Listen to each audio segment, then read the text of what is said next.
اس نے قسم پرسی کی حالت میں تنگ آ کر اپنے آپ کو صورتحال کے حوالے کر دیا۔ احمد کمال نے یہ دیکھ لیا تھا کہ ایسے حسن اور ایسے دلگداز جسم والی لڑکی معمولی لڑکی نہیں۔ مصر کے اس حصے میں ایسی فرنگی لڑکی کیسے آ سکتی تھی؟ اس نے لڑکی سے پوچھا تو لڑکی نے جواب دیا کہ وہ قافلے سے بچھڑ گئی ہے، آندھی میں گھوڑا بے قابو بے لگام ہو گیا تھا۔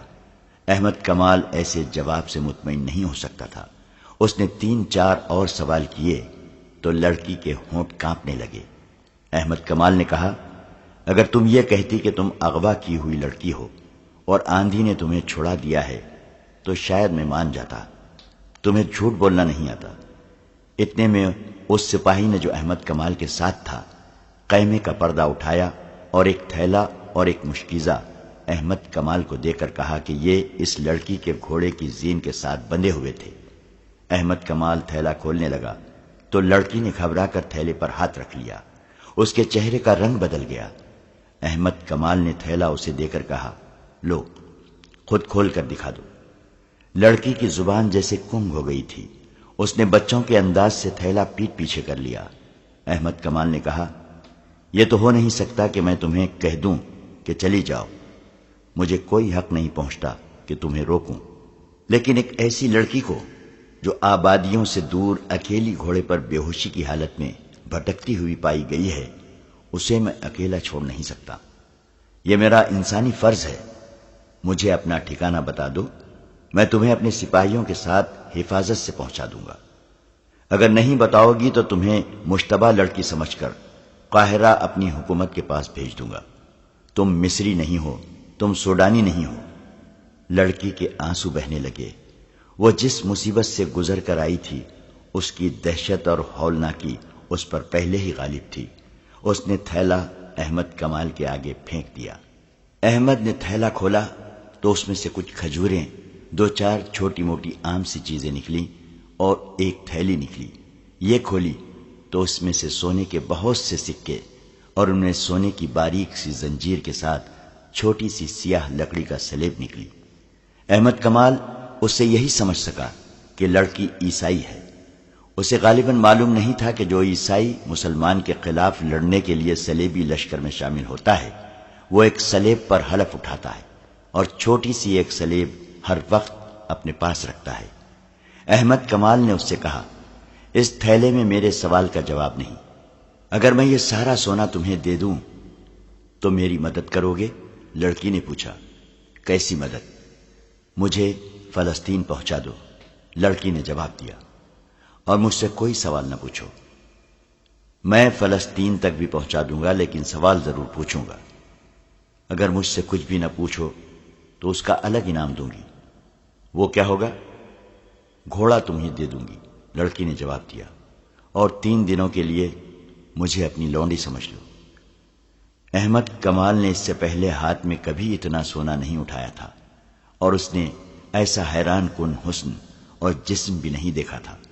اس نے اپنے سامنے پڑے ہوئے سونے کی چمکتے ہوئے ٹکڑوں کو دیکھا، پھر لڑکی کے ریشم جیسے بالوں کو دیکھا جو سونے کے تاروں کی طرح چمک رہے تھے، پھر اس کی آنکھوں کو دیکھا جن میں وہ طلسماتی چمک تھی جو بادشاہوں کو ایک دوسرے کا دشمن بنا دیا کرتی ہے۔ وہ تنومند مرد تھا، کماندار تھا، ان دستوں کا حاکم تھا جو سرحد پر پہرا دے رہے تھے۔ اسے روکنے، پوچھنے اور پکڑنے والا کوئی نہ تھا، مگر اس نے سکے تھیلی میں ڈالے، سلیب بھی تھیلی میں رکھی اور تھیلی لڑکی کی گود میں رکھ دی۔ کیوں؟ لڑکی نے پوچھا۔ یہ قیمت تھوڑی ہے؟ بہت تھوڑی، احمد کمال نے کہا۔ ایمان کی قیمت خدا کے سوا کوئی نہیں دے سکتا۔ لڑکی نے کچھ کہنا چاہا لیکن احمد کمال نے اسے بولنے نہ دیا اور کہا، میں اپنا فرض اور اپنا ایمان فروخت نہیں کر سکتا۔ سارا مصر میرے اعتماد پر آرام کی نیند سوتا ہے۔ 3 مہینے گزرے، سوڈانیوں نے قاہرہ پر حملہ کرنے کی کوشش کی تھی۔ اگر میں یہاں نہ ہوتا اور اگر میں ان کے ہاتھ اپنا ایمان فروخت کر دیا ہوتا تو یہ لشکر قاہرہ میں داخل ہو کر تباہی برپا کر دیتا۔ تم مجھے اس لشکر سے زیادہ خطرناک نظر آتی ہو۔ کیا تم جاسوس نہیں ہو؟ نہیں، تم یہی بتا دو کہ تمہیں آندھی نے کسی ظالم کے پنجے سے بچایا ہے یا تم آندھی سے بچ کر نکلی ہو؟ لڑکی نے بے معنی سا جواب دیا تو احمد کمال نے کہا، مجھے تمہارے متعلق یہ جاننے کی ضرورت نہیں کہ کون ہو اور کہاں سے آئی ہو۔ میں کل تمہیں قاہرہ کے لیے روانہ کر دوں گا۔ وہاں ہمارا جاسوسی اور سراغ رسانی کا ایک محکمہ ہے، وہ جانے اور تم جانو، میرا فرض پورا ہو جائے گا۔ اگر اجازت دو تو میں اس وقت ذرا سا آرام کر لوں۔ لڑکی نے کہا، کل جب قاہرہ کے لیے مجھے روانہ کرو گے تو شاید تمہارے سوالوں کا جواب دے دوں۔ لڑکی رات بھر کی جاگی ہوئی اور دن کے ایسے خوفناک سفر کی تھکی ہوئی تھی، لیٹی اور سو گئی۔ احمد کمال نے دیکھا کہ وہ نیند میں بڑبڑاتی تھی، بے چینی میں سر ادھر ادھر مارتی تھی اور ایسے پتہ چلتا تھا جیسے خواب میں رو رہی ہو۔ احمد کمال نے اپنے ساتھیوں کو بتا دیا کہ یہ ایک مشکوک فرنگی لڑکی پکڑی گئی ہے جسے کل قاہرہ بھیجا جائے گا۔ اس کے ساتھی احمد کمال کے کردار سے واقف تھے، کوئی بھی ایسا شک نہیں کر سکتا تھا کہ اس نے لڑکی کو بدنیتی سے اپنے خیمے میں رکھا ہے۔ اس نے لڑکی کا گھوڑا دیکھا تو وہ حیران ہوا کیونکہ گھوڑا اعلیٰ نسل کا تھا، اور جب اس نے زین دیکھی تو اس کے شکوک رفع ہو گئے۔ زین کے نیچے مصر کی فوج کا نشان تھا۔ یہ گھوڑا احمد کمال کی اپنی فوج کا تھا۔ حبشیوں نے آندھی کی وجہ سے تعاقب ترک کر دیا تھا، وہ واپس زندہ پہنچ گئے تھے۔ پروہت نے فیصلہ دے دیا تھا کہ لڑکیاں آندھی میں ماری گئی ہوں گی، لہذا تعاقب میں کسی کو بھیجنا بیکار ہے۔ وقت بھی بہت گزر گیا تھا، لیکن رجب پر آفت نازل ہو رہی تھی۔ اس سے حبشی بار بار یہی ایک سوال پوچھتے تھے، لڑکیاں کہاں ہیں؟ اور وہ قسمیں کھا کھا کر کہتا تھا کہ مجھے معلوم نہیں۔ حبشیوں نے اسے اذیتیں دینی شروع کر دیں، تلوار کی نوک سے اس کے جسم میں زخم کرتے اور اپنا سوال دہراتے تھے۔ حبشیوں نے اس کے ساتھیوں کو بھی درختوں کے ساتھ باندھ دیا اور ان کے ساتھ بھی یہی ظالمانہ سلوک کرنے لگے۔ رجب کو خدا اپنی قوم اور اپنے ملک سے غداری کی سزا دے رہا تھا۔ رات کو بھی اسے نہ کھولا گیا، اس کا جسم چھلنی ہو گیا تھا۔ احمد کمال کے خیمے میں لڑکی سوئی ہوئی تھی، وہ سورج غروب ہونے سے پہلے جاگی تھی۔ احمد کمال نے اسے کھانا کھلایا تھا، اس کے بعد وہ پھر سو گئی تھی۔ اس سے 2-3 قدم دور احمد کمال سویا ہوا تھا۔ رات گزرتی جا رہی تھی، خیمے میں دیا جل رہا تھا۔ اچانک لڑکی کی چیخ نکل گئی، احمد کمال کی آنکھ کھل گئی۔ لڑکی بیٹھ گئی تھی، اس کا جسم کانپ رہا تھا، چہرے پر گھبراہٹ تھی۔ احمد کمال اس کے قریب ہو گیا، لڑکی تیزی سے سرک کر اس کے ساتھ لگ گئی اور روتے ہوئے بولی، ان سے بچاؤ، وہ مجھے مگرمچھوں کے آگے پھینک رہے ہیں، وہ میرا سر کاٹنے لگے ہیں۔ کون؟ وہ بھدے حبشی، لڑکی نے ڈرے ہوئے لہجے میں کہا۔ وہ یہاں آئے تھے۔ احمد کمال کو حبشیوں کی قربانی کا علم تھا، اسے شک ہوا کہ اسے شاید قربان کرنے کے لیے لے جایا جا رہا تھا۔ اس نے لڑکی سے پوچھا تو لڑکی نے بازو احمد کمال کے گلے میں ڈال دیے، کہنے لگی، مت پوچھو، میں خواب دیکھ رہی تھی۔ احمد کمال دیکھ رہا تھا کہ وہ تو بہت ہی ڈری ہوئی ہے۔ اس نے اسے تسلیہ دی اور یقین دلایا کہ یہاں اسے اٹھانے کے لیے کوئی نہیں آئے گا۔ لڑکی نے کہا، میں سو نہیں سکوں گی، تم میرے ساتھ باتیں نہیں کر سکتے؟ میں اکیلی جاگ نہیں سکوں گی، میں پاگل ہو جاؤں گی۔ احمد کمال نے کہا، میں تمہارے ساتھ جاگتا رہوں گا۔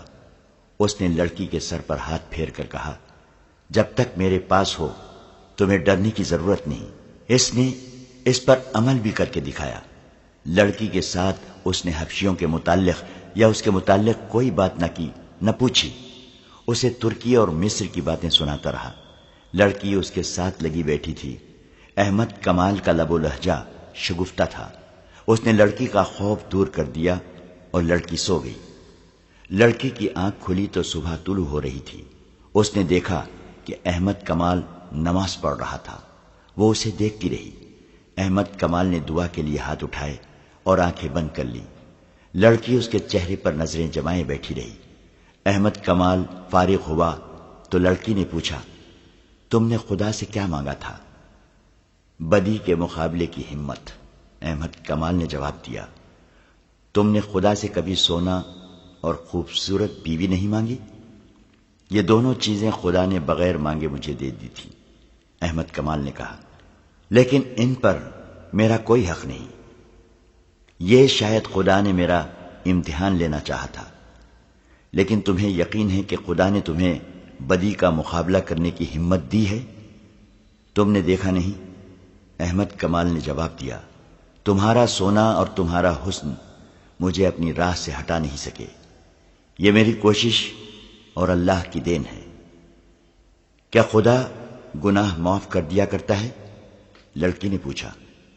ہاں، ہمارا خدا گناہ معاف کر دیا کرتا ہے، احمد کمال نے جواب دیا، شرط یہ ہے کہ گناہ بار بار نہ کیا جائے۔ لڑکی نے سر جھکا لیا۔ احمد کمال نے جب اس کی سسکیاں سنی تو اس کا چہرہ اوپر اٹھایا، وہ رو رہی تھی۔ لڑکی نے احمد کمال کا ہاتھ پکڑ لیا اور اسے کئی بار چوما۔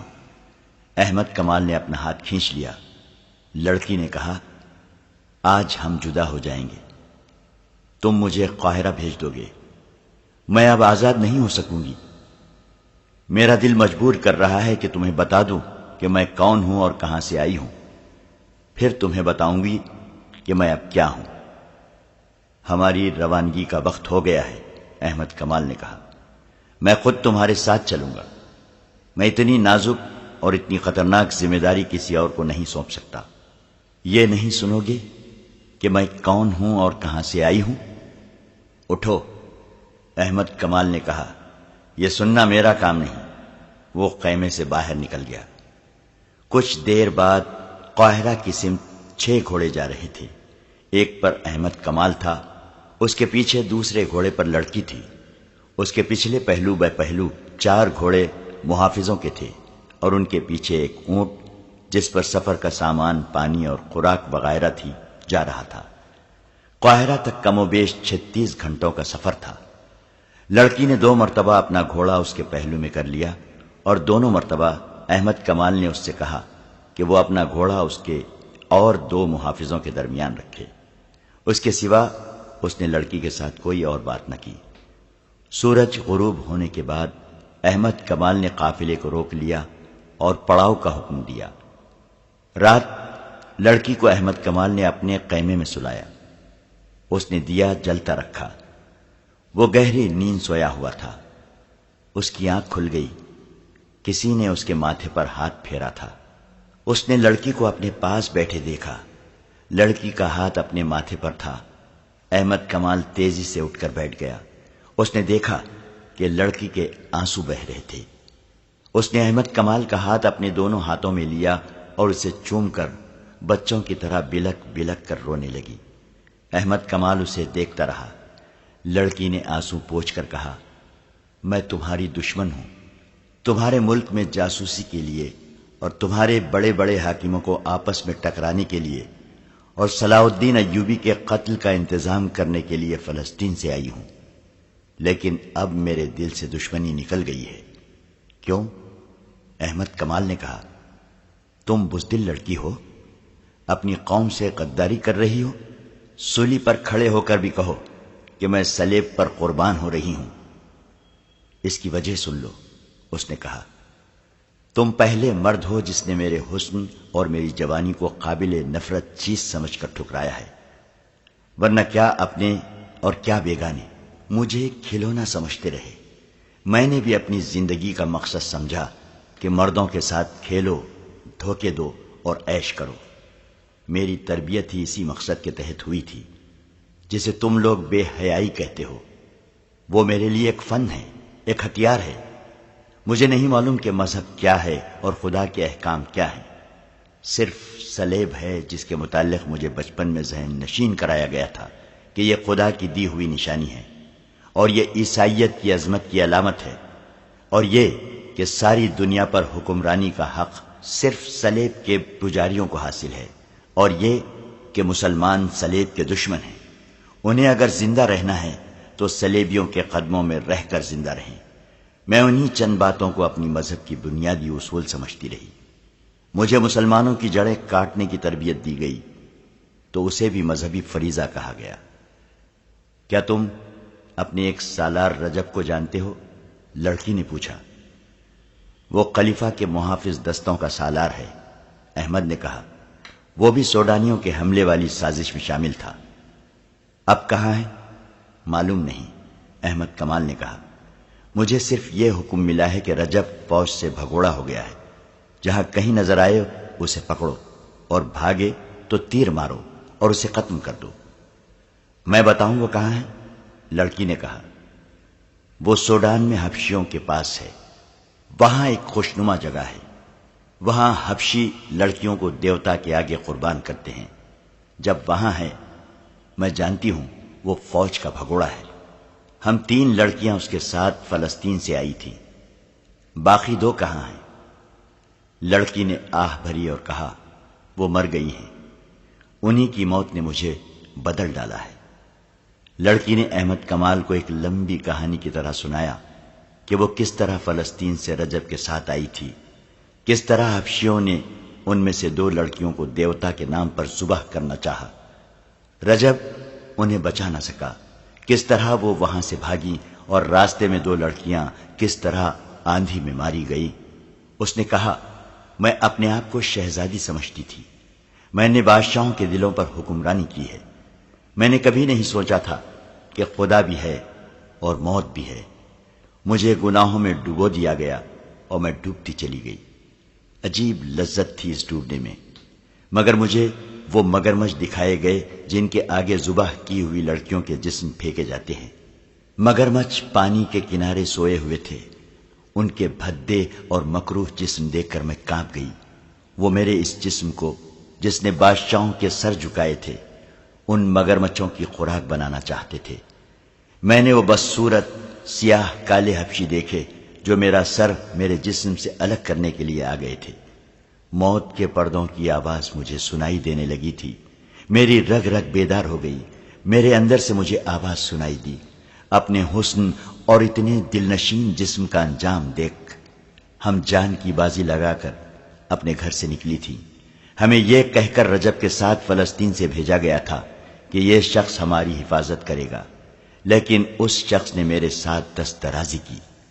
ہم وہاں سے بھاگی، آندھی میں گھوڑے بے قابو ہو کر بھاگ اٹھے، ہمارے لیے صحرا میں کوئی پناہ نہ تھی۔ ہم آندھی اور گھوڑوں کے رحم و کرم پر تھیں۔ پہلے ایک لڑکی گری، میں نے اسے گھوڑے کے نیچے آتے دیکھا، پھر دوسری لڑکی گھوڑے سے گری تو پاؤں رکاب میں پھنس جانے کی وجہ سے گھوڑے نے اسے 2 میل زیادہ فاصلے تک گھسیٹا۔ اس کی چیخیں میرا جگر چاک کر رہی تھی۔ میں اب بھی اس کی چیخیں سن رہی ہوں، جب تک زندہ رہوں گی یہ چیخیں سنتی رہوں گی۔ پھر وہ لڑکی لاش بن گئی۔ میرا گھوڑا ساتھ ساتھ دوڑا آ رہا تھا مگر میرے قابو میں نہیں تھا۔ وہ لڑکی بھی اپنے گھوڑے کے ساتھ پیچھے رہ گئی۔ میں اب اکیلی تھی۔ مجھے خدا نے ان 2 لڑکیوں کو مار کر بتا دیا تھا کہ میرا انجام کیا ہوگا۔ وہ مجھ سے بھی زیادہ خوبصورت اور شوخ تھی، ان میں حسن کا غرور بھی تھا۔ انہوں نے بھی بادشاہوں کو انگلیوں پر نچایا تھا، مگر ایسی بھیانک موت مری کہ کسی کو خبر تک نہ ہوئی۔ اب وہ ریت کی گمنام قبروں میں دفن ہو گئی ہیں۔ میں اکیلی رہ گئی۔ آندھی کے زناٹے موت کے قہقہے بن گئے۔ مجھے اپنے سر کے اوپر آگے پیچھے دائیں اور بائیں چڑیلے، بدروہیں، بھوت اور موت کے قہقہے سنائی دے رہے تھے۔ میں بدھو اور بیوقوف لڑکی نہیں ہوں، دماغ روشن ہے۔ میں نے جان لیا کہ خدا مجھے گناہوں کی سزا دے رہا ہے۔ ایسی ہیبت ناک موت اور ایسی ہولناک آندھی وہ تم نے بھی دیکھی ہے۔ مجھے خدا یاد آ گیا۔ میں نے خدا کو بلند آواز سے پکارا، رو رو کر گناہوں سے توبہ کی اور معافی مانگی۔ پھر میں بے ہوش ہو گئی، اور جب ہوش میں آئی تو میں تمہارے قبضے میں تھی۔ تمہاری گوری رنگت دیکھ کر میں خوش ہوئی کہ تم یورپی ہو اور میں فلسطین میں ہوں۔ اسی دھوکے میں نے اپنی زبان میں پوچھا تھا کہ کیا میں فلسطین میں ہوں۔ جب مجھے پتا چلا کہ میں مسلمانوں کے قبضے میں ہوں تو میرا دل بیٹھ گیا۔ میں آندھی سے بچ کر اپنے دشمن کے قبضے میں آ گئی تھی۔ مسلمانوں کے متعلق مجھے بتایا گیا تھا کہ عورتوں کے ساتھ درندوں جیسا سلوک کرتے ہیں، لیکن تم نے میرے ساتھ وہ سلوک کیا جس کی مجھے توقع نہیں تھی۔ تم نے سونا ٹھکرا دیا اور تم نے مجھے بھی ٹھکرا دیا۔ میں اس قدر خوفزدہ تھی کہ میں کہتی تھی کہ خواہ کوئی مل جائے مجھے پناہ دے دے اور مجھے سینے سے لگا لے۔ تمہارے متعلق مجھے ابھی تک یقین نہیں آیا تھا کہ تمہارا کردار پاک ہے۔ مجھے یہ توقع تھی کہ رات کو تم مجھے پریشان کرو گے۔ میں خواب میں بھی مگر بچوں کا، حبشیوں اور آندھی کی دہشت دیکھتی رہی۔ میں ڈر کر اٹھی تو تم نے مجھے سینے سے لگا لیا اور بچوں کی طرح مجھے کہانیاں سنا کر میرا خوف دور کر دیا۔ اور جب رات گزر گئی تو میں نے جاگتے ہی تمہیں خدا کے آگے سجدے میں دیکھا۔ تم نے جب دعا کے لیے ہاتھ اٹھائے اور آنکھیں بند کر لی تھیں، اس وقت تمہارے چہرے پر مسرت، سکون اور نور تھا۔ میں اس شک میں پڑ گئی کہ تم انسان نہیں، فرشتہ ہو۔ کوئی انسان سونے اور مجھ جیسی لڑکی سے منہ نہیں موڑ سکتا۔ میں نے تمہارے چہرے پر جو سکون اور مسرت دیکھی تھی، اس نے میرے آنسو نکال دیے۔ میں تم سے پوچھنا چاہتی تھی کہ یہ سکون تمہیں کس نے دیا ہے؟ میں تمہارے وجود سے اتنی متاثر ہوئی کہ میں نے تمہیں دھوکے میں رکھنا بہت بڑا گناہ سمجھا۔ میں تمہیں یہ کہنا چاہتی تھی کہ میں تمہیں اپنے متعلق ہر ایک بات بتا دوں، اس کے عوض مجھے یہ کردار اور یہ سکون دے دو، اور میرے دل سے وہ دہشت اتار دو جو مجھے بڑی ہی تلخ اذیت دے رہی ہے۔ مگر تم نے میری بات نہ سنی۔ تمہیں فرض عزیز تھا۔ اس نے احمد کمال کے دونوں ہاتھ پکڑ لیے اور کہا، تم شاید اسے بھی دھوکہ سمجھو، لیکن میرے دل کی بات سن لو۔ میں تم سے جدا نہیں ہو سکوں گی۔ میں نے کل تمہیں گناہ کی دعوت دیتے ہوئے کہا تھا کہ مجھے اپنی لونڈی سمجھو، مگر اب میں ساری عمر کے لیے تمہارے قدموں میں بیٹھی رہوں گی۔ مجھے اپنی لونڈی بنا لو اور اس کے عوض مجھے وہ سکون دے دو جو میں نے نماز کے وقت تمہارے چہرے پر دیکھا تھا۔ میں تمہیں بالکل نہیں کہوں گا کہ تم مجھے دھوکہ دے رہی ہو۔ احمد کمال نے کہا، میری مجبوری یہ ہے کہ میں اپنی قوم کو اور اپنی فوج کو دھوکہ نہیں دے سکتا۔ تم میرے پاس امانت ہو، میں خیانت نہیں کر سکتا۔ میں نے تمہارے ساتھ جو سلوک کیا وہ میرا فرض تھا۔ یہ فرض اس وقت ختم ہوگا جب میں تمہیں متعلقہ محکومے کے حوالے کر دوں گا اور وہ مجھے حکم دے گا کہ احمد کمال تم واپس چلے جاؤ۔ وہ اسے دھوکہ نہیں دے رہی تھی۔ اس نے روتے ہوئے کہا، تمہارے حاکم جب مجھے سزائے موت دیں گے تو تم میرا ہاتھ پکڑے رکھنا۔ اب یہی ایک خواہش ہے، میں تمہیں ایسی بات نہیں کہوں گی کہ مجھے فلسطین پہنچا دو۔ میں تمہارے فرض کے راستے میں رکاوٹ نہیں بنوں گی۔ مجھے صرف اتنا کہہ دو کہ میں نے تمہارا پیار قبول کر لیا ہے۔ میں تمہیں یہ بھی نہیں کہوں گی کہ مجھے اپنی بیوی بنا لو، کیونکہ میں ایک ناپاک لڑکی ہوں۔ مجھے تربیت دینے والوں نے پتھر بنا دیا تھا۔ میں یہ بھی سمجھتی تھی کہ میرے اندر انسانی جذبات نہیں رہے، لیکن خدا نے مجھے بڑے ہی پرہول طریقے سے سمجھا دیا کہ انسان پتھر نہیں بن سکتا، اور وہ ایک نہ ایک دن مجبور ہو کر کسی سے پوچھتا ہے کہ سیدھا راستہ کون سا ہے۔ رات گزرتی جا رہی تھی اور وہ دونوں باتیں کرتے رہے۔ احمد کمال نے اس سے پوچھا، تم جیسی لڑکیوں کو ہمارے ملک میں بھیج کر ان سے کیا کام لیا جاتا ہے؟ بہت سے کام کرائے جاتے ہیں، لڑکی نے جواب دیا۔ بعض کو مسلمان عمرہ کے حرموں میں مسلمان کے روپ میں داخل کر دیا جاتا ہے، جہاں وہ تربیت کے مطابق عمرہ اور وزراء پر غالب آ جاتی ہیں۔ ان سے صلیبیوں کی پسند کے افراد کو عہدے دلاتی ہیں۔ جو حاکم صلیبیوں کے خلاف ہو اس کے خلاف کارروائیاں کراتی ہیں۔ مسلمان لڑکیاں اتنی چالاک نہیں ہوتی، انہیں اپنی خوبصورتی پر ناز ہوتا ہے، وہ حرموں کے لیے منتخب تو ہو جاتی ہیں، لیکن ایک عیسائی یا یہودی لڑکی انہیں بیکار کر کے اپنا غلام بنا لیتی ہے۔ اس وقت تک اسلامی حکومت کے امیروں اور وزیروں اور قلعہ داروں کی آدھی تعداد کے فیصلے میری قوم کے حق میں ہوتے ہیں۔ لڑکیوں کا ایک گروہ اور بھی ہے۔ یہ لڑکیاں اسلامی نام سے مسلمانوں کی بیویاں بن جاتی ہیں۔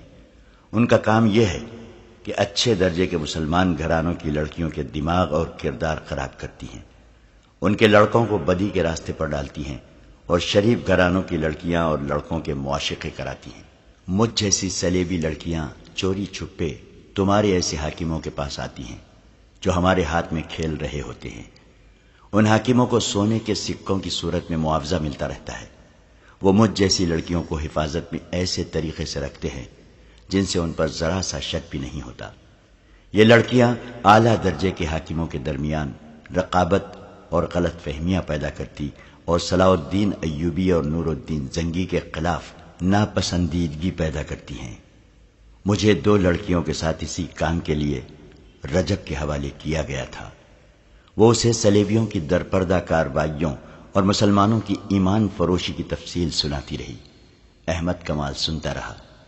دوسرے دن سورج غروب ہونے سے بہت پہلے یہ قافلہ قاہرہ پہنچ گیا۔ احمد کمال علی بن سفیان کے پاس گیا اور اسے لڑکی کے متعلق تمام تر رپورٹ دے کر لڑکی اس کے حوالے کر دی۔ اس نے یہ بھی بتایا کہ رجب حبشیوں کے پاس ہے اور اس نے اس جگہ کو اڈا بنا رکھا ہے جہاں حبشی لڑکی کی قربانی دیا کرتے تھے۔ احمد کمال نے یہ بھی کہا کہ اگر اسے حکم دیا جائے تو وہ رجب کو زندہ یا مردہ وہاں سے لا سکتا ہے۔ علی بن سفیان نے ایسا حکم نہ دیا کیونکہ اس مقصد کے لیے اس کے پاس تربیت یافتہ فوجی تھے۔ احمد کمال نے وہ طریقہ بتا دیا جس سے رجب تک پہنچا جا سکتا تھا۔ اس نے یہ طریقہ لڑکی کی سنائی ہوئی باتوں کے مطابق سوچا تھا۔ علی بن سفیان پہلے ہی ایک پارٹی سوڈان بھیج چکا تھا۔ اس نے لڑکی سے تفتیش کرنے سے پہلے 4 نہایت ذہین کماندار بلائے اور انہیں احمد کمال کے حوالے کر کے حکم دیا کہ اس کے مطابق وہ سوڈان فوراً چلے جائیں اور رجب کو لانے کی کوشش کریں۔ اس نے احمد کمال کو واپسی سے پہلے آرام کے لیے بھیج دیا اور لڑکی کو اپنے پاس بلا لیا۔ لڑکی سے اس نے پہلا سوال کیا تو لڑکی نے جواب دیا کہ احمد کمال میرے سامنے بیٹھا رہے گا تو جو پوچھو گے بتا دوں گی، ورنہ زبان نہیں کھولوں گی، خواہ جلاد کے حوالے کر دو۔ علی بن سفیان نے احمد کمال کو بلا کر اس کے سامنے بٹھا دیا۔ لڑکی نے مسکرا کر بولنا شروع کر دیا۔ اس نے کچھ بھی نہ چھپایا اور آخر میں کہا، مجھے سزا دینی ہے تو میری ایک آخری خواہش پوری کر دو۔ میں احمد کمال کے ہاتھ سے مرنا چاہتی ہوں۔ اس نے تفصیل سے سنا دیا کہ وہ احمد کمال کی مرید کیوں بن گئی ہے۔ علی بن سفیان نے لڑکی کو قید میں ڈالنے کی بجائے احمد کمال کی تحویل میں رہنے دیا اور سلطان ایوبی کے پاس چلا گیا۔ اسے لڑکی کا سارا بیان سنایا۔ اس نے کہا، آپ کا معتمد فیض الفاطمی ہمارا دشمن ہے، لڑکیوں کو اس کے پاس آنا تھا۔ سلطان ایوبی کا فوری رد عمل یہ تھا، وہ جھوٹ بکتی ہے، تمہیں گمراہ کر رہی ہے۔ فیض الفاطمی ایسا حاکم نہیں۔ امیر محترم، آپ بھول گئے ہیں کہ وہ فاطمی ہیں۔ علی بن سفیان نے کہا، آپ شاید یہ بھی بھول گئے ہیں کہ فاطمی اور فدائیوں کا گہرا رشتہ ہے، یہ لوگ آپ کے وفادار ہو ہی نہیں سکتے۔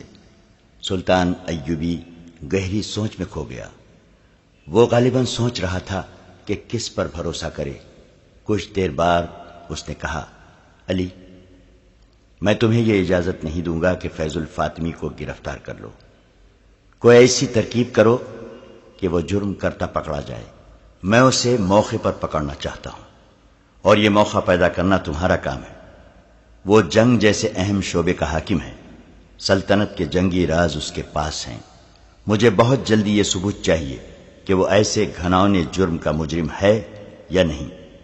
علی بن سفیان سراغ رسانی کا ماہر تھا۔ خدا نے اسے دماغ ہی ایسا دیا تھا کہ اس نے ایک ترکیب سوچ لی اور سلطان ایوبی سے کہا، لڑکی جن مراحل سے گزر کر آئی ہے ان کی دہشت نے اس کا دماغ معوف کر دیا ہے اور وہ احمد کمال کے لیے جذباتی ہو گئی ہے، کیونکہ اس شخص نے اسے دہشت سے بچایا اور ایسا سلوک کیا کہ لڑکی اس کے بغیر بات ہی نہیں کرتی۔ مجھے امید ہے کہ میں اسی لڑکی کو استعمال کر سکوں گا۔ کوشش کر دیکھو، سلطان ایوبی نے کہا، لیکن یاد رکھو، میں واضح ثبوت اور شہادت کے بغیر تمہیں اجازت نہیں دوں گا کہ فیض الفاطمی کو گرفتار کر لو۔ مجھے ابھی تک یقین نہیں آ رہا ہے کہ وہ بھی دشمن کے ہاتھوں میں کھیل رہا ہے۔ علی بن سفیان لڑکی کے پاس گیا اور اسے اپنا مدعا بتایا۔ لڑکی نے کہا احمد کمال کہے تو میں آگ میں بھی کود جاؤں گی۔ احمد کمال نے اس سے کہا جیسے یہ کہتے ہیں ویسے کر دو، ان کی بات سمجھ لو۔ اس کا مجھے کیا انعام ملے گا؟ لڑکی نے پوچھا۔ تمہیں پوری حفاظت سے فلسطین کے قلعے شوبک میں پہنچا دیا جائے گا، علی بن سفیان نے کہا، اور یہاں تمہیں پوری عزت سے رکھا جائے گا۔ نہیں، لڑکی نے کہا، یہ انعام بہت تھوڑا ہے، مجھے منہ مانگا انعام دو، میں اسلام قبول کر لوں گی اور احمد کمال میرے ساتھ شادی کر لے۔ احمد کمال نے صاف انکار کر دیا۔ علی بن سفیان اسے باہر لے گیا۔ احمد کمال نے کہا کہ یہ بے شک اسلام قبول کر لے، لیکن میں اسے پھر بھی اسلام کا دشمن سمجھوں گا۔ علی بن سفیان نے اس سے کہا ملک اور قوم کی سلامتی کی خاطر تمہیں یہ قربانی دینی ہوگی۔ احمد کمال مان گیا۔ اس نے اندر جا کر لڑکی سے کہا میں چونکہ تمہیں ابھی تک بے اعتبار لڑکی سمجھ رہا ہوں، اس لیے شادی سے انکار کیا ہے۔ اگر تم ثابت کر دو کہ تمہارے دل میں میرے مذہب کے لیے قربانی کا جذبہ ہے تو میں تمام عمر تمہارا غلام رہوں گا۔ لڑکی نے علی بن سفیان سے کہا کہو مجھے کیا کرنا ہے، میں یہ بھی دیکھ لوں گی کہ مسلمان اپنے وعدے کے کتنے پکے ہوتے ہیں۔ میری ایک شرط یہ بھی ہے کہ احمد کمال میرے ساتھ رہے گا۔ علی بن سفیان نے اس کی یہ شرط بھی مان لی اور اپنے ایک اہلکار کو بلا کر احمد کمال اور لڑکی کے لیے رہائش کے انتظام کا حکم دے دیا۔ اس نے دروازہ بند کر لیا اور لڑکی کو احمد کمال کی موجودگی میں بتانے لگا کہ اسے کیا کرنا ہے۔ تیسرے دن علی بن سفیان کے بھیجے ہوئے آدمی حبشیوں کی اس مقدس جگہ پہنچ گئے جہاں سے لڑکیاں بھاگی تھیں اور جہاں رجب حبشیوں کا قیدی تھا۔ یہ 6 آدمی تھے اور سب اونٹوں پر سوار تھے۔ انہوں نے بھیس نہیں بدلا تھا، وہ مصری فوج کے لباس میں تھے۔ ان کے پاس برچھیاں، تیر کمان اور تلواریں تھیں۔ انہیں احمد کمال نے لڑکیوں کی رویداد سنا دی تھی۔ اس کے مطابق علی بن سفیان نے سارا طریقہ کار سمجھا دیا تھا۔ وہ پہاڑی خطے کے اندر گئے جسے پہاڑیوں نے قلعہ بنا رکھا تھا۔ ایک برچھی نہ جانے کہاں سے آئی اور ان کے سامنے زمین میں گڑ گئی۔ اس کا مطلب یہ تھا کہ رک جاؤ، تم گھیرے میں ہو۔ وہ رک گئے۔ حبشی پروہت سامنے آیا، اس کے ساتھ 3 حبشی تھے جن کے پاس برچھیاں تھیں۔ حبشی نے انہیں خبردار کیا کہ وہ اس کے چھپے ہوئے تیر اندازوں کی زد میں ہیں۔ اگر انہوں نے کوئی غلط حرکت کی تو ان میں سے کوئی بھی زندہ نہیں رہے گا۔ سب نے اپنے ہتھیار حبشیوں کے آگے پھینک دیے اور اونٹوں سے اتر آئے۔ ان کے قائد نے حبشی پروہت سے ہاتھ ملا کر کہا ہم تمہارے دوست ہیں، محبت لے کے آئے ہیں، تمہاری محبت بھی لے جائیں گے۔ کیا تم نے تینوں لڑکیوں کی قربانی دے دی ہے؟ ہم نے کسی لڑکی کی قربانی نہیں دی، پروہت نے غصے سے جواب دیا۔ تم کیوں پوچھتے ہو؟ ہم مصری فوج کے باغی ہیں، جماعت کے قائد نے جواب دیا۔ ہم تمہاری اس فوج کے سپاہی ہیں جو مسلمانوں سے تمہارے دیوتا کی توہین کا انتقام لے گی۔ ہمیں تمہارے آدمیوں نے بتایا تھا کہ انہیں شکست اس لیے ہوئی ہے کہ لڑکی کی قربانی نہیں دی جا سکی۔ ہم رجب کے ساتھ تھے، ہم نے اس سے کہا تھا کہ ہم 3 فرنگی لڑکیاں اغوا کر کے لائیں گے اور ایک کی بجائے 3 لڑکیاں قربان کریں گے اور دیوتا کے مگرمچھوں کو کھلائیں گے۔ ہم بڑی دور سے 3 لڑکیاں ورغلا کر اور بہت سے لالچ دے کر لے آئے تھے اور رجب کے حوالے کر دی تھی، وہ انہیں یہاں لے آیا تھا۔ ہم یہ دیکھنے آئے ہیں کہ لڑکیوں کی قربانی دی جا چکی ہے یا نہیں۔ حبشی پروہت دھوکے میں آ گیا۔ اس نے کہا رجب نے ہمارے ساتھ کمینگی کی ہے، وہ لڑکیاں لے تو آیا ہے مگر اس کی نیت خراب ہو گئی تھی۔ اس نے لڑکیوں کو یہاں سے بھگا دیا، لیکن ہم نے انہیں نہیں بھاگنے دیا، اسے پوری سزا دے دی ہے۔ لڑکیاں ہمارے ہاتھ سے نکل گئی ہیں۔ کیا تم 2 لڑکیوں کا بندوبست کر سکتے ہو؟ دیوتاؤں کا قہر سخت ہوتا جا رہا ہے۔ ہم ضرور بندوبست کریں گے، قائد نے کہا۔ تھوڑے دنوں تک ہم 2 لڑکیاں لے آئیں گے، ہمیں رجب کے پاس لے چلو، ہم اس سے پوچھیں گے کہ لڑکیاں کہاں ہیں۔ حبشی پروہت سب کو اپنے ساتھ لے گیا۔ ایک جگہ مٹی کا ایک چوڑا اور گول برتن رکھا تھا جو ایسے ہی ایک برتن سے ڈھکا ہوا تھا۔ پروہت نے اوپر والا برتن اٹھا کر نیچے والے برتن میں ہاتھ ڈالا۔ جب اس نے ہاتھ باہر نکالا تو اس کے ہاتھ میں رجب کا سر تھا۔ چہرے کا ہر ایک نقش بالکل صحیح اور سلامت تھا۔ آنکھیں اد کھلی تھی، منہ بند تھا۔ یہ سر اور چہرہ گردن سے کٹ کر جسم سے الگ کیا گیا تھا۔ اس سے پانی ٹپک رہا تھا۔ یہ کوئی دوا تھی جس میں حبشیوں نے سر ڈالا ہوا تھا تاکہ خراب نہ ہو۔ پروہت نے کہا، اس کا جسم مگرمچھوں کو کھلا دیا گیا ہے۔ اس کے ساتھیوں کو ہم نے زندہ جھیل میں پھینک دیا تھا۔ مگرمچھ بھوکے تھے۔ اگر ہمیں یہ سر دے دو تو ہم اپنے تمام ساتھیوں کو دکھائیں گے۔ ایک نے کہا، اور انہیں بتائیں گے کہ جو انگوک کے دیوتا کی توہین کرے گا اس کا انجام یہ ہوگا۔ تم اس شرط پر لے جا سکتے ہو کہ کل سورج غروب ہونے سے پہلے واپس لے آؤ گے۔ پروہت نے کہا، یہ انگوک کے دیوتا کی ملکیت ہے، اگر واپس نہیں لاؤ گے تو تمہارا سر جسم سے جدا ہو جائے گا۔ تیسرے روز رجب کا سر سلطان صلاح الدین ایوبی کے قدموں میں پڑا تھا، اور سلطان ایوبی گہری سوچ میں کھویا ہوا تھا۔ اسی رات کا واقعہ ہے۔ احمد کمال اور لڑکی اس مکان کے برآمدے میں سوئے ہوئے تھے جو انہیں رہائش کے لیے دیا گیا تھا۔ اس مکان میں رہتے ہوئے انہیں 6 روز گزر گئے تھے۔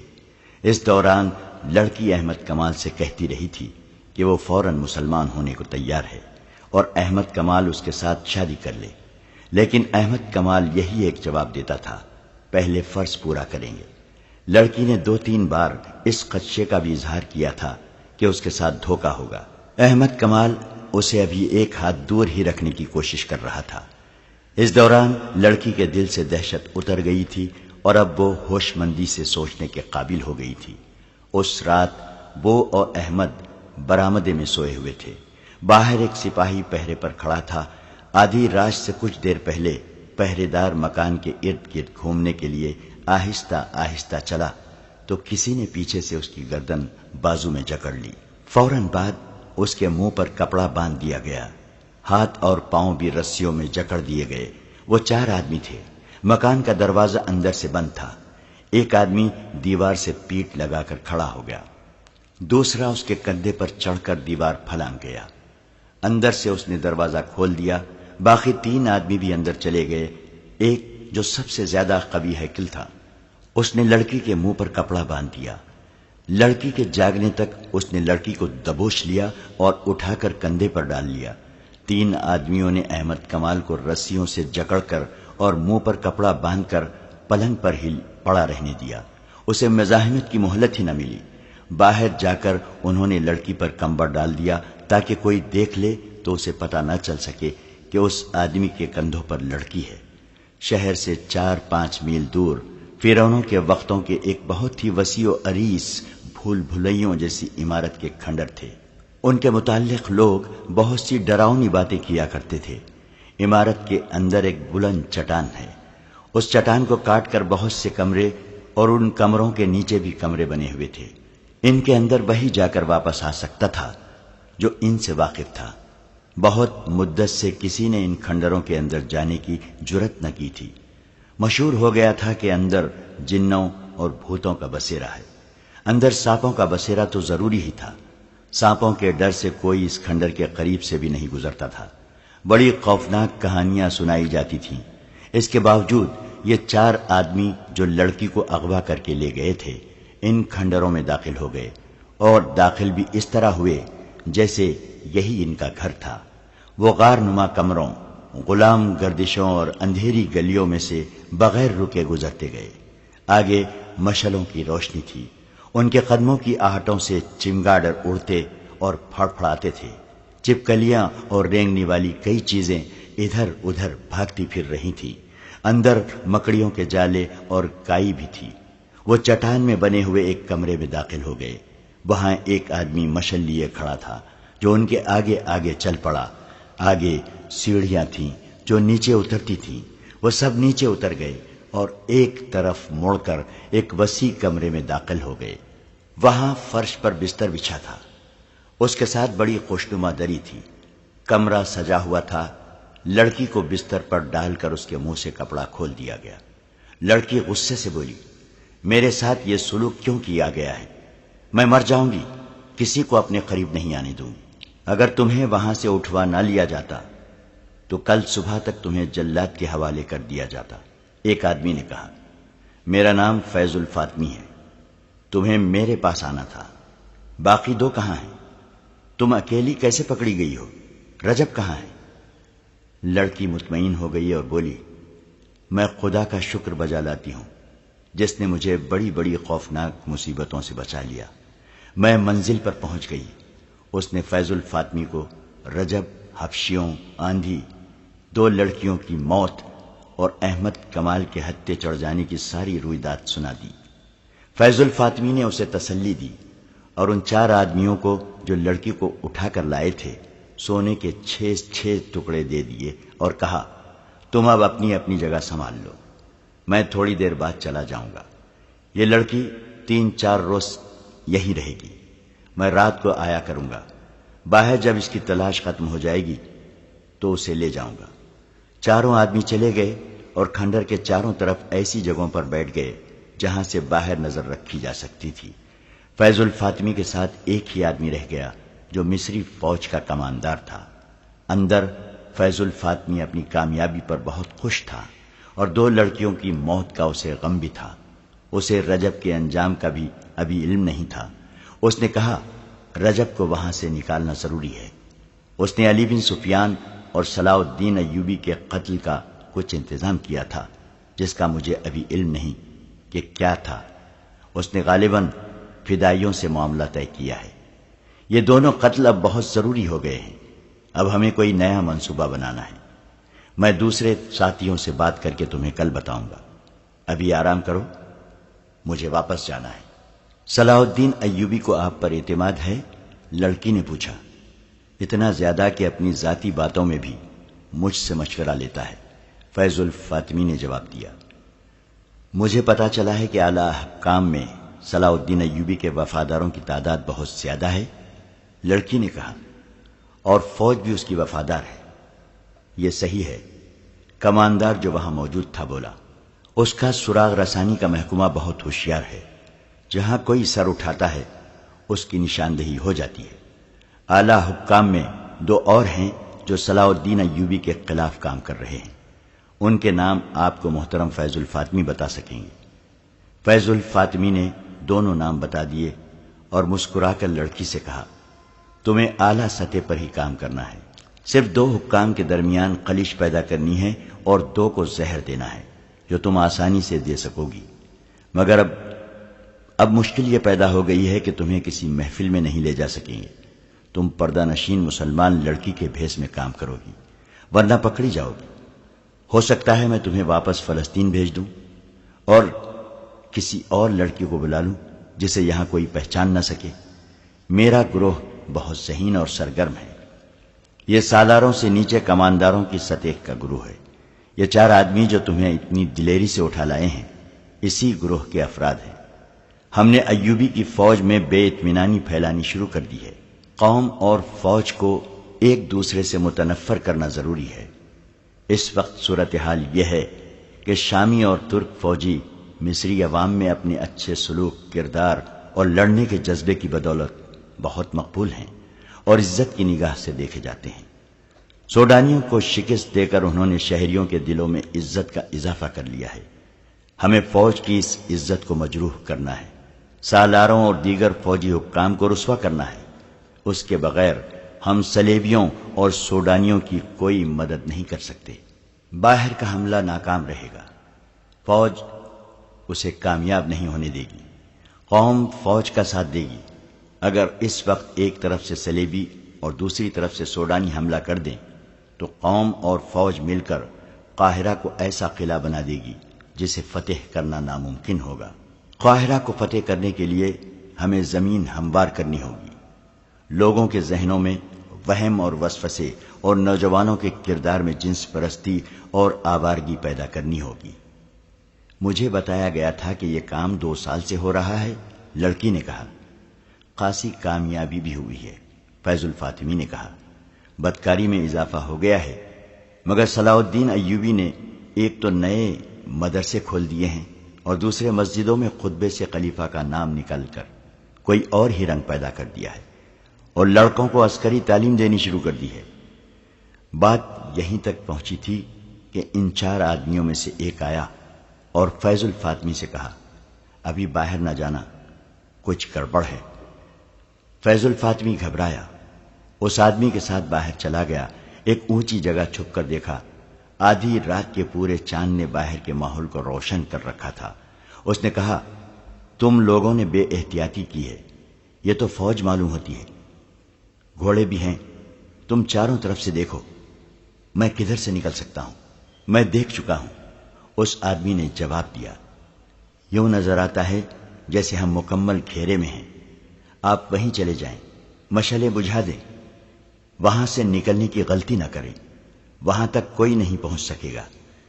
فیض الفاطمی کمانڈروں میں غائب ہو گیا اور یہ آدمی جو پہرا دے رہا تھا بلند جگہ سے اتر کر اندر کو جانے کی بجائے دیواروں کے ساتھ ساتھ چھپتا باہر نکل گیا۔ باہر کا یہ عالم تھا کہ 50 کے قریب پیادہ فوجی تھے اور 20-25 گھوڑ سوار تھے۔ انہوں نے سارے کھنڈر کو گھیرے میں لے لیا تھا۔ یہ پہرے دار ان تک گیا اور ایک فوجی سے پوچھا، علی بن سفیان کہاں ہے؟ اسے بتایا گیا کہ وہ دوڑتا ہوا گیا۔ اس دستے کی کمان علی بن سفیان خود کر رہا تھا، اس کے ساتھ احمد کمال تھا۔ پہرے دار نے انہیں کہا، اندر کوئی ایسا خطرہ نہیں، آپ کے ساتھ 2 آدمی بھی کافی ہیں، میرے ساتھ آئیں۔ یہ پہرے دار ان 4 آدمیوں میں سے تھا جنہوں نے لڑکی کو اغوا کیا تھا۔ علی بن سفیان نے 2 مشعلیں روشن کرائیں، احمد کمال اور 4 عسکریوں کو ساتھ لیا اور 2 کے ہاتھوں میں مشعلیں دی۔ سب نے تلواریں نکال لی اور اس آدمی کے ساتھ کھنڈر میں داخل ہو گئے۔ انہوں نے دیکھا کہ کوئی آدمی کسی طرف سے آیا اور دوڑتا ہوا اندر کی طرف چلا گیا ہے۔ علی بن سفیان کے رہنما نے کہا، یہ ان کا آدمی ہے، وہ اندر والوں کو خبردار کرنے چلا گیا ہے، آپ تیز چلیں۔ وہ سب دوڑ پڑے۔ اگر یہ لوگ رہنما کے بغیر ہوتے تو ان بھول بھلیوں میں بھٹک جاتے یا ڈر کر وہاں سے بھاگ جاتے۔ رہنما کے ساتھ وہ بڑی اچھی رفتار سے جا رہے تھے۔ کسی طرف سے ایک اور آدمی دوڑتا آیا، اس کی انہیں یہ آواز سنائی دی، میں ادھر جا رہا ہوں، تیز چلو۔ یہ رہنما کا ساتھی تھا۔ وہ اس چٹانی کمرے میں پہنچ گئے جس سے سیڑھیاں نیچے اترتی تھیں۔ نیچے سے انہیں آوازیں سنائی دی، ہمارے ساتھ دھوکا ہوا ہے، یہ دونوں ان کے آدمی ہیں۔ پھر تلواریں ٹکرانے کی آوازیں سنائی دی اور یہ آواز بھی آئی، اسے بھی ختم کر دو، یہ گواہی نہ دے سکے۔ علی بن سفیان اور احمد کمال مشعل برداروں کے پیچھے دوڑتے پھلانگتے نیچے اترے۔ اس کمرے میں پہنچے تو وہاں خون بہہ رہا تھا۔ لڑکی پیٹ پر دونوں ہاتھ رکھے بیٹھی ہوئی تھی۔ فیض الفاطمی کے ساتھ جو کماندار تھا وہ اور ایک اور آدمی فیض الفاطمی اور ایک پہرے دار سے لڑ رہے تھے۔ علی بن سفیان نے فیض الفاطمی کو للکارا۔ فیض الفاطمی نے جب اپنے خلاف بہت سی تلواریں دیکھی تو اس نے تلوار پھینک دی۔ احمد کمال نے دوڑ کر لڑکی کو سنبھالا، اس کا پیٹ چاک ہو چکا تھا۔ احمد کمال نے فرش پر بچھے ہوئے بستر سے چادر اٹھا کر لڑکی کے پیٹ پر کس کر باندھ دی اور علی بن سفیان سے کہا، مجھے اجازت ہو تو اسے باہر لے جاؤں۔ علی بن سفیان نے اسے اجازت دے دی۔ احمد کمال نے لڑکی کو بازوؤں پر اٹھا لیا، وہ سخت تکلیف میں تھی، پھر بھی اس نے مسکرا کر احمد کمال سے کہا، میں نے اپنا فرض پورا کر دیا ہے، تمہارے مجرم پکڑوا دیے ہیں۔ فیض الفاطمی اور لڑکی کو اغوا کرنے والے 4 میں سے 2 آدمیوں کو گرفتار کر لیا گیا۔ باقی 2 آدمی اور ایک کماندار جو فیض الفاطمی کے ساتھ تھے علی بن سفیان کے آدمی تھے۔ یہ ایک ڈرامہ تھا جو فیض الفاطمی کو موقع پر گرفتار کرنے کے لیے کھیلا گیا تھا۔ لڑکی نے پورا تعاون کیا لیکن زخمی ہو گئی۔ یہ ڈرامہ اس طرح تیار کیا گیا تھا کہ لڑکی سے وہ خفیہ الفاظ معلوم کیے گئے جو اس کے گروہ کو ایک دوسرے کو پہچاننے کے لیے استعمال کرتے ہیں۔ لڑکی نے یہ بھی بتا دیا تھا کہ اسے فیض الفاطمی کے پاس جانا تھا۔ علی بن سفیان نے اپنے 3 ذہین جاسوس استعمال کیے جن میں ایک کماندار کے عہدے کا تھا۔ انہیں خفیہ الفاظ بتائے اور کہا کہ وہ فیض الفاطمی تک رسائی حاصل کریں اور اسے بتائیں کہ 3 میں سے ایک لڑکی یہاں آ گئی ہے لیکن وہ فلاں مکان میں قید ہے جہاں سے اسے نکالا جا سکتا ہے۔ انہیں یہ بھی بتایا گیا کہ وہ فیض الفاطمی کو رجب کا جھوٹا پیغام دیں کہ اس لڑکی کو بچاؤ اور اپنی کاروائیاں تیز کر دو۔ ان جاسوسوں نے 3 دنوں کے اندر فیض الفاطمی تک رسائی حاصل کر لی اور اس پر ثابت کر دیا کہ وہ اس کے زمین دوز گروہ کے افراد ہیں۔ فیض الفاطمی کو یہ خطرہ بھی تھا کہ لڑکی چونکہ قید میں ہے اس لیے اذیت کے زیر اثر بتا دے گی کہ وہ بھی اس کے ساتھ ہے۔ فیض الفاطمی کے لیے اپنا تحفظ ضروری تھا، لہذا اس نے لڑکی کے اغوا کا منصوبہ بنایا۔ اس نے کماندار کو اپنے ساتھ رکھا، 2 آدمی علی بن سفیان کے بھیجے ہوئے اور 2 اپنے ملا کر ان کے سپرد یہ کام کیا کہ وہ لڑکی کو اٹھا لائیں اور کھنڈر میں پہنچا دیں۔ اس کھنڈر کو انہوں نے کچھ عرصے سے اپنا خفیہ اڈا بنا رکھا تھا۔ منصوبہ بن گیا تو علی بن سفیان تک پہنچ گیا۔ 5-6 دنوں میں احمد کمال اور لڑکی کو بتایا گیا کہ وہ برآمدے میں سوئیں گے اور رات کو لڑکی اغوا ہوگی، جس کے خلاف وہ مزاحمت نہیں کریں گے۔ مکان کے باہر ہر وقت ایک سپاہی پہرے پر رہتا تھا۔ اس رات جو آدمی پہرے پر تھا وہ سپاہی نہیں بلکہ علی بن سفیان کے محکمے کا جاسوس تھا۔ اسے معلوم تھا کہ رات کو اس پر حملہ ہوگا اور حملہ کس طرح کا ہوگا۔ حملہ کرنے والا علی بن سفیان کا آدمی تھا۔ اگر فیض الفاطمی کا آدمی ہوتا تو وہ اسے خنجر مار کر ہلاک کر دیتا۔ اس رات فیض الفاطمی اور کماندار کھنڈر میں چلے گئے۔ مقررہ وقت پر پہرے دار پر حملہ ہوا، دیوار پھلانگی گئی۔ اس وقت احمد کمال جاگ رہا تھا۔ اس نے دیکھا کہ لڑکی کو اٹھا لیا گیا ہے، لیکن وہ آنکھیں بند کر کے لیٹا رہا۔ اس نے تڑپنا اس وقت شروع کیا جب وہ رسیوں میں بند چکا تھا۔ لڑکی کو کھنڈر میں پہنچا دیا گیا۔ یہ ڈرامہ اس لیے کھیلا گیا تھا کہ فیض الفاطمی نے اغوا کا منصوبہ بنایا اور اس میں اپنے 2 آدمی شامل کر دیے تھے۔ ان پر یہ ظاہر کرنا تھا کہ یہ حقیقی اغوا ہے اور اس میں کوئی دھوکہ فریب نہیں۔ آخر دم تک شک نہ ہوا۔ اغوا کے بعد علی بن سفیان نے پہرے دار اور احمد کمال کی رسیاں کھولی۔ پیادہ سپاہی اور سوار تیار تھے۔ تھوڑے سے وقفے کے بعد وہ کھنڈر کی طرف روانہ ہو گئے۔ کھنڈر کو گھیرے میں لے لیا۔ انہیں سب سے پہلے علی بن سفیان کے ہی ایک آدمی نے دیکھا جس نے فیض الفاطمی کو جا کر اطلاع دی۔ اسے باہر لا کر گھیرا دکھایا اور یہ مشورہ دیا کہ وہ اسی کمرے میں چلا جائے۔ اسے ادھر بھیج کر یہ آدمی باہر نکل گیا اور علی بن سفیان اور احمد کمال کو اندر لے گیا۔ یہ آدمی کی دانشمندی تھی کہ اس نے فیض الفاطمی کو اسی کمرے میں چھپے رہنے پر قائل کر لیا تھا۔ اگر وہ کھنڈر کے بھول بھلیوں جیسے کمروں، برآمدوں، گلیوں اور تہہ خانوں میں نکل جاتا تو اسے پکڑنا آسان نہ ہوتا۔ کھنڈر بہت وسیع اور پیچیدہ تھے۔ باہر تو چاندنی تھی لیکن اندر تاریکی تھی۔ جس میں تعاقب کیا جاتا تو اپنے آدمیوں کے مارے جانے کا بھی خطرہ تھا۔ بالکل آخری وقت فیض الفاطمی کو پتا چلا کہ کماندار اور 2 آدمی اس کے ساتھی نہیں بلکہ اسے دھوکے میں یہاں لائے ہیں۔ لڑکی سے یہ غلطی ہوئی کہ اس کے منہ سے کچھ ایسے الفاظ نکل گئے جس سے ظاہر ہو گیا کہ یہ بھی اس کے دھوکے میں شریک ہے۔ فیض الفاطمی کے 2 ساتھی اس کے پاس پہنچ گئے۔ دھوکہ بے نقاب ہو گیا اور لڑائی شروع ہو گئی۔